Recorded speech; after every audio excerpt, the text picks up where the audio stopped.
नमस्कार दोस्तों, स्वागत है आपका आज के मुख्य समाचार में, जिसमें सबसे पहली और बड़ी खबर में आपको बताएंगे कि चीन से भागकर भारत आ रही कंपनियां ग्लोबल टाइम्स ने निकाली खींच, कहा साबित नहीं होगा रामबाण। दूसरी खबर में जिक्र होगा कि संसद में अखंड भारत का नक्शा देख भड़का पाकिस्तान, नेपाल के वामपंथी नेताओं ने भी उगला जहर। तीसरी खबर में आपको बताएंगे कि चीन में मुस्लिमों पर दबाव, मस्जिदों पर ड्रैगन ने दिखाया अपना रंग, मचा बवाल। चौथी खबर में आपको बताएंगे कि राजनाथ सिंह ने कहा कि विकसित भारत के लिए मेहनत कर रही है सरकार, बोले धर्म के आधार पर राजनीति बंद हो। चौथी खबर में जिक्र होगा कि जम्मू कश्मीर के राजौरी में सेना को मिली बड़ी कामयाबी, सुबह सुबह एनकाउंटर में आतंकी को किया ढेर, सर्च ऑपरेशन जारी। और साथ ही साथ खबर में आगे आपको बताएंगे कि मणिपुर में 140 से ज़्यादा हथियार सरेंडर, कई हिस्सों में शांति बहाल, अमित शाह की अपील का दिखा बड़ा असर। दोस्तों, हर एक खबर की गहराई में आपको ले जाएंगे, लेकिन उससे पहले अगर आपको विदेश की सेना और पीएम मोदी पर पूरा भरोसा है तो वीडियो को लाइक करके कमेंट में लिखिए जय हिंद। दोस्तों, रुक करते हैं सबसे पहली और बड़ी खबर की तरफ। चीन से भागकर भारत आ रही है कंपनियां, ग्लोबल टाइम्स ने निकाली खींच, कहा साबित नहीं होगा रामबाण। जी हां दोस्तों, आपको बता दें कि अमेरिका के साथ तनावपूर्ण होते संबंध ने विदेशी कंपनियों को चीन से निकलने पर मजबूर कर दिया है, लिहाजा ज्यादातर कंपनियों ने भारत में कदम रखना शुरू कर दिया है। किसी भी देश की अर्थव्यवस्था में विदेशी निवेश महत्वपूर्ण भूमिका निभाता है, लिहाजा देश के भागती कंपनियों को देखकर चीन ने भारत के खिलाफ आग उगलना शुरू कर दिया है। चीनी कम्युनिस्ट पार्टी के मुखपत्र ग्लोबल टाइम्स ने अपने आर्टिकल में भारत के खिलाफ जिस तरह से आग उगलने की कोशिश की है और जिस तरह से खींच निकाली है, उससे साफ जाहिर होता है कि भागती कंपनियों को देखकर चीन डरा हुआ है और चीन को समझ में आ गया है कि पश्चिम और भारत के बीच दोस्ती बहुत मजबूत है और ये चीन के लिए खतरनाक है। रुक करते हैं अगली ब्रेकिंग न्यूज़ की तरफ। संसद में अखंड भारत का नक्शा देख भड़का पाकिस्तान, नेपाल के वामपंथी नेताओं ने भी उगला जहर। जी हाँ दोस्तों, आपको बता दें कि पीएम मोदी ने रविवार को देश के नए संसद भवन का उद्घाटन किया। पीएम मोदी के नेतृत्व में बने इस नए संसद भवन ने ब्रिटिश काल में बने संसद भवन की जगह ली है और नई संसद भवन की इमारत में अखंड भारत का नक्शा देख पड़ोसी देश नाराज हो गए हैं। नेपाल में पूर्व पीएम केपी शर्मा ओली और बाबूराम भट्टाराई के द्वारा आपत्ति जताए जाने के बाद पाकिस्तान के विदेश मंत्रालय ने अखंड भारत की तस्वीर पर नाराजगी जताई है।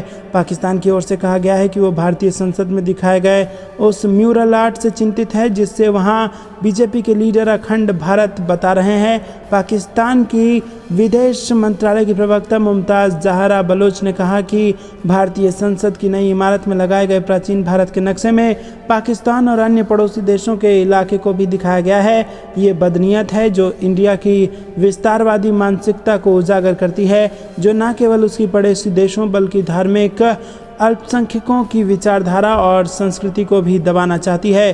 दोस्तों, रुक करते हैं अगली ब्रेकिंग न्यूज़ की तरफ। चीन में मुस्लिमों पर दबाव, मस्जिदों पर ड्रैगन ने दिखाया अपना रंग, मचा बवाल। जी हाँ दोस्तों, आपको बता दें कि चीन में मुसलमानों की दुर्दशा किसी से छिपी हुई नहीं है। चीन की सत्ताधारी कम्युनिस्ट पार्टी अब इस्लाम को अपने रंग में ढालना चाहती है, वहीं इस्लाम के धार्मिक प्रतीकों को भी बदल रही है, जिससे ये चीन का एक पार्ट ही लगे। दरअसल साल 2018 में चीन के राष्ट्रपति शी जिनपिंग ने एक स्पीच दी थी और वो चाहते थे कि जिस भी मजहब के लोग इस देश में रहते हैं वो इस देश के साथ अपना जुड़ाव महसूस करें। इसके लिए उन्होंने इन धर्मों के लोगों से चीन के प्रतीकों को अपनाने के लिए कहा था।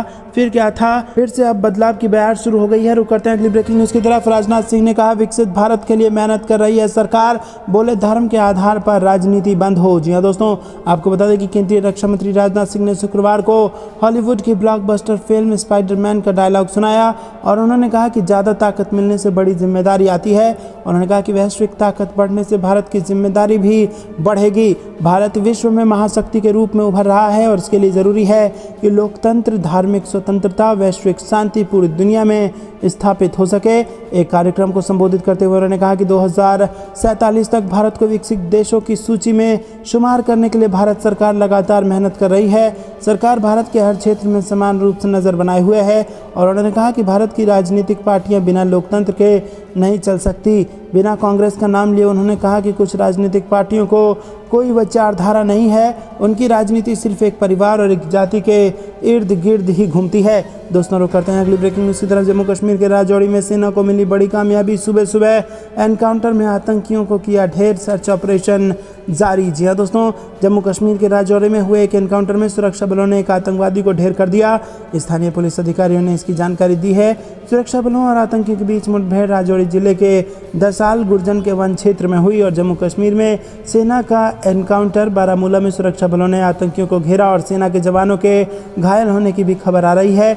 बताया जा रहा है कि 1 और 2 जून की दरमियानी रात को मुठभेड़ हुई थी। रक्षा मंत्रालय के प्रवक्ता के मुताबिक जम्मू कश्मीर पुलिस और सेना संयुक्त अभियान में एनकाउंटर को अंजाम दिया गया है। रुक करते हैं अगली ब्रेकिंग न्यूज़ की तरफ। मणिपुर में 140 से ज्यादा हथियार सरेंडर। कई हिस्सों में शांति बहाल। अमित शाह की अपील का दिखा बड़ा असर। जी हाँ दोस्तों, मणिपुर में केंद्रीय गृह मंत्री अमित शाह की अपील का असर एक दिन बाद ही दिखने लगा है। मणिपुर के सुरक्षा सलाहकार कुलदीप सिंह ने बताया कि प्रदेश में शुक्रवार को अलग अलग जगहों पर 140 से ज्यादा हथियार और 11 मैगजीन सरेंडर किए गए हैं।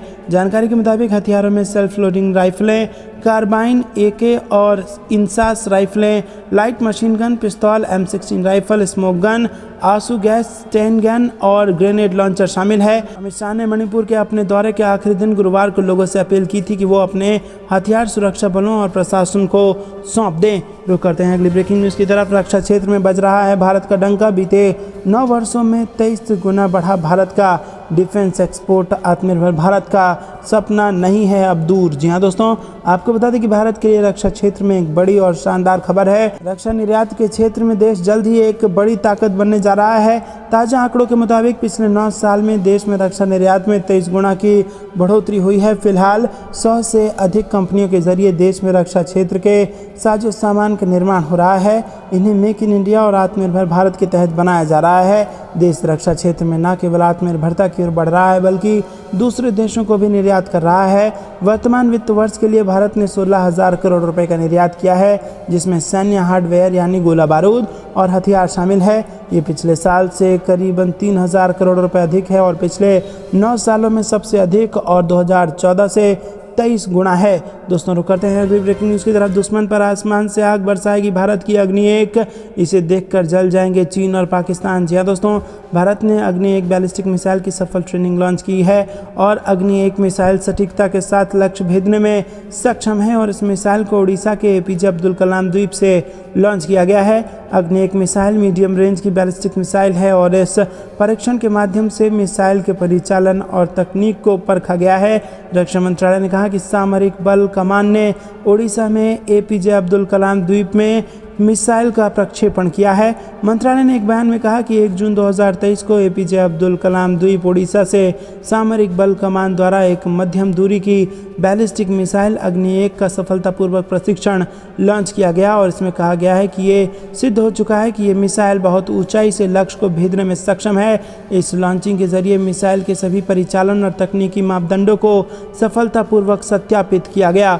दोस्तों रुक करते हैं अगली ब्रेकिंग न्यूज़ की तरफ। आतंकी खतरे की साजिश के मद्देनजर यूपी में धार्मिक स्थलों पर सुरक्षा कड़ी। अयोध्या, वाराणसी, मथुरा पर पैनी नज़र। जी हाँ दोस्तों, उत्तर प्रदेश में अयोध्या, वाराणसी और मथुरा जैसे हिंदू धार्मिक स्थलों पर आतंकी खतरे की आशंका के मद्देनजर सुरक्षा और कड़ी कर दी गई है। उत्तर प्रदेश पुलिस के अधिकारियों ने कहा है कि विस्फोटक और अवांछित सामग्री का पता लगाने के लिए एंटी सबोटाज जांच दलों को इन स्थानों पर तैनात किया जाएगा। ADG विनोद कुमार सिंह ने कहा कि अयोध्या में राम जन्मभूमि परिसर में 2 नए जांच दल तैनात किए जाएंगे, जबकि एक वाराणसी के काशी विश्वनाथ मंदिर और मथुरा के वृंदावन मंदिर में तैनात किए जाएंगे। 10 टीमों को गुरुवार को उनके गंतव्य स्थल के लिए हरी झंडी दिखाकर रवाना किया गया है। तो दोस्तों, ये थी दिन भर की सारी जरूरी और बड़ी खबरें। तक बने रहने के लिए बहुत बहुत धन्यवाद। जाने से पहले वीडियो को लाइक करके कमेंट में लिखे जय हिंद, जय भारत।